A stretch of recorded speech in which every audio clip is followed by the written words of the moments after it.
adik-adik, nah minggu ini ketemu lagi sama Lose dalam ibadah Sekolah Minggu Gereja Anugerah Kristus. Adik-adik pastinya sehat-sehat ya di rumah. Lose mau sapa nih semuanya. Apa kabar semuanya? Luar biasa? Yes. Nah adik-adik, kita akan kembali memuji dan mendengarkan cerita firman Tuhan. Tapi sebelum itu langsung mau ajak kalian berdoa terlebih dahulu. Kita lipat tangannya, tutup matanya dan kita mau berdoa. Tuhan Yesus yang baik, terima kasih untuk hari ini, untuk segala kebaikan Tuhan dalam kehidupan kami.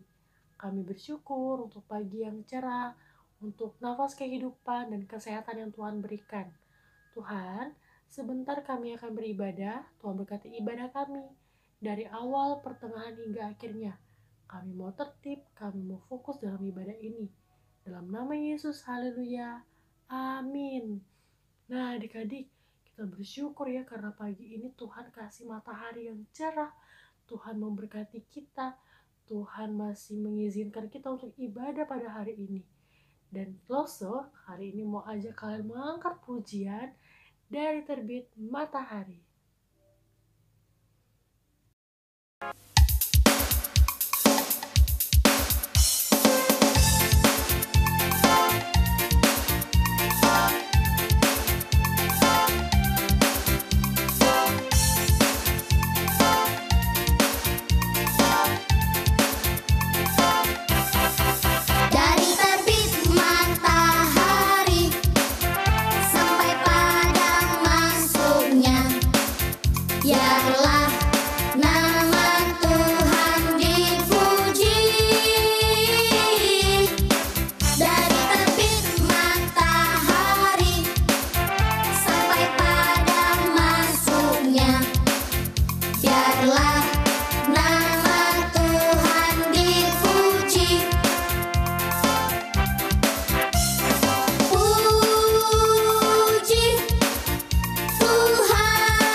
Adik-adik, seperti lagu pujian yang kita nyanyikan tadi, semoga kiranya hanya nama Tuhan saja yang dipermuliakan.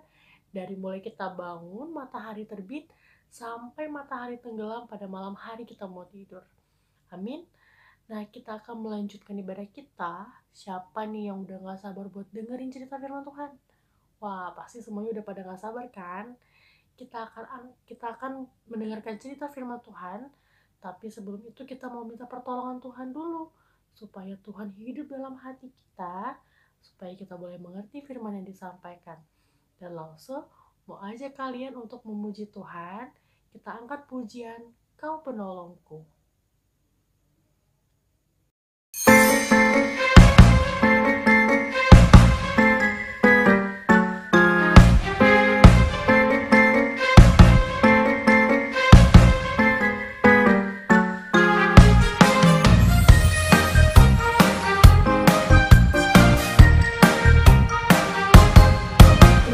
Cita-citaku, ku tekun dalam doaku.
Nah, adik-adik, mari kita bersatu dalam doa untuk menyiapkan hati kita mendengarkan cerita firman Tuhan.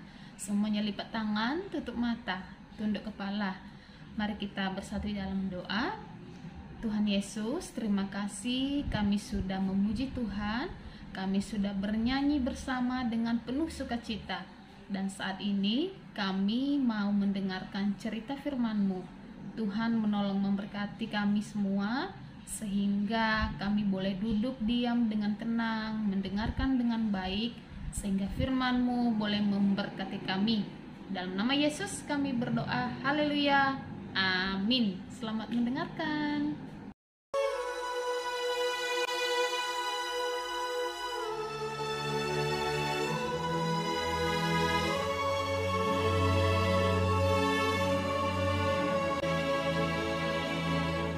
Ketika Ahab memberitahukan kepada Isabel segala yang dilakukan Elia, maka Isabel menyuruh seorang suruhan mengatakan kepada Elia, "Beginilah kiranya para Allah menghukum aku. Bahkan lebih lagi daripada itu, jika besok kira-kira pada waktu ini aku tidak membuat nyawamu sama seperti nyawa salah seorang dari mereka itu." Maka takutlah ia, lalu bangkit dan pergi menyelamatkan nyawanya. Ia sendiri masuk ke padang gurun sehari perjalanan jauhnya, lalu duduk di bawah sebuah pohon arar. Katanya, "Sekarang ya Tuhan, ambillah nyawaku, sebab aku ini tidak lebih baik daripada nenek moyangku." Sesudah itu, ia berbaring dan tidur di bawah pohon arar itu. Tetapi tiba-tiba seorang malaikat menyentuh dia serta berkata kepadanya, "Bangunlah, makanlah." Ada roti bakar dan sebuah kendi berisi air. Maka bangunlah ia, lalu makan dan minum. Dan oleh kekuatan makanan itu, ia berjalan 40 hari 40 malam lamanya sampai ke gunung Allah, yakni Gunung Horeb. Di sana masuklah ia ke dalam sebuah gua dan bermalam di situ. Maka firman Tuhan datang kepadanya, demikian, "Apakah kerjamu di sini, hai Elia? Keluarlah dan berdiri di atas gunung itu di hadapan Tuhan." Maka Tuhan lalu, angin besar dan kuat yang membelah gunung-gunung dan memecahkan bukit-bukit batu, mendahului Tuhan. Tetapi tidak ada Tuhan dalam angin itu. Dan sesudah angin itu, datanglah gempa. Tetapi tidak ada Tuhan dalam gempa itu. Dan sesudah gempa itu, datanglah api. Tetapi tidak ada Tuhan dalam api itu. Dan sesudah api itu, datanglah bunyi angin sepoi-sepoi basah. Segera sesudah Elia mendengarnya, ia menyelubungi mukanya dengan jubahnya, lalu pergi keluar dan berdiri di pintu gua itu. Maka datanglah suara kepadanya yang berbunyi, "Apakah kerjamu di sini, hai Elia?" Jawabnya, "Aku bekerja segiat-giatnya bagi Tuhan, Allah semesta alam.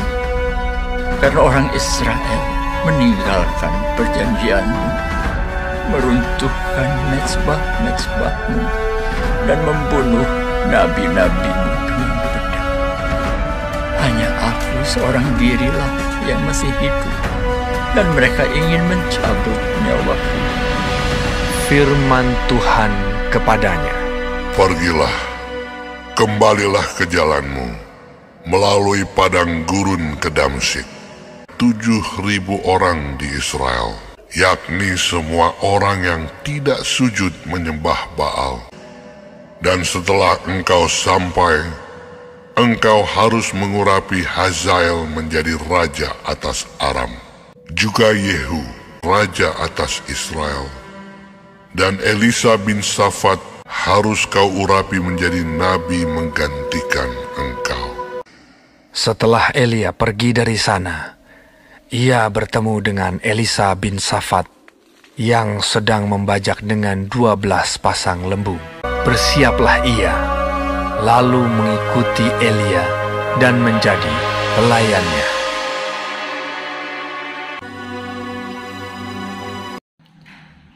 Nah, adik-adik yang diberkati Tuhan, siapa yang diberkati firman Tuhan hari ini? Coba angkat tangannya. Bagus. Lause juga diberkati.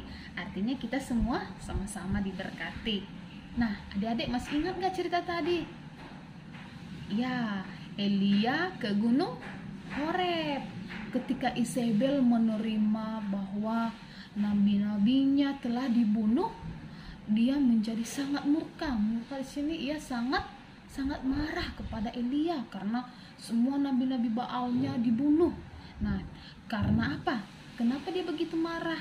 Karena Isabel terancam reputasinya sebagai imam penyembahan berhala, sebagai imam penyembah Baal. Nah, yang tidak menyembah kepada Tuhan, dia merasa terancam reputasinya. Nah, Elia, kalau kita lihat di pasal-pasal sebelumnya, kalau kita lihat kisah perjalanannya sebelumnya, ternyata dia sudah melakukan hal yang luar biasa, adik-adik. Apa sih yang luar biasa itu? Ternyata Elia sudah menantang, sudah mengalahkan nabi-nabi Baal dalam jumlah yang besar. Semua nabi-nabi Baal sudah dikalahkannya.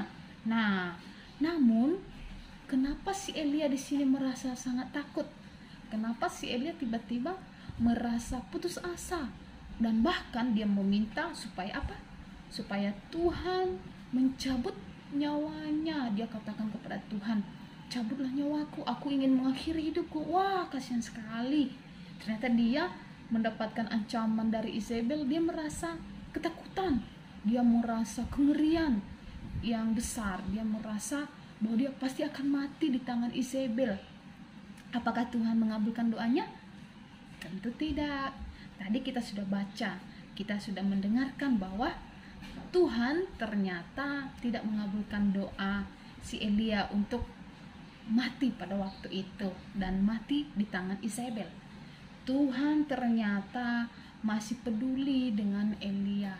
Tuhan ternyata masih sangat sayang dan masih mau menolong Elia, karena Tuhan punya pekerjaan yang besar lagi untuk Elia kerjakan. Tuhan masih mau memakai Elia. Artinya apa? Teman adik-adik yang diberkati oleh Tuhan, ketika kita dalam melayani Tuhan, ketika kita dalam mengikut Tuhan, pasti ada ancaman, pasti ada yang namanya ketakutan, pasti ada yang namanya orang-orang di luar sana yang tidak sayang, yang tidak terima, yang tidak suka dengan kita. Tapi satu hal yang harus adik-adik ingat, yang harus kita semua ingat, bahwa kita punya Tuhan yang luar biasa. Tuhan masih mau memakai kita, Tuhan masih mau peduli dengan kita, mau menolong kita, dan mau supaya kita terus melakukan yang luar biasa untuk Tuhan. Kita tidak perlu putus asa, kita tidak perlu merasa ketakutan, karena apa? Tuhan beserta kita. Oke, mari kita bersatu di dalam doa. Semoga kita semuanya boleh diberkati. Oke, adik-adik, ayat hafalan kita hari ini untuk kita hafalkan minggu depan dari Yesaya 41 ayatnya yang ke-13. Yesaya 41 ayatnya yang ke-13 berbunyi, Aku ini Tuhan Allahmu, memegang tangan kananmu dan berkata kepadamu, janganlah takut, akulah yang menolong engkau. Oke, sekarang mari kita bersatu di dalam doa. Tuhan Yesus, terima kasih kami sudah mendengarkan firman-Mu, dan kami sungguh bersyukur Tuhan masih tetap menyayangi kami.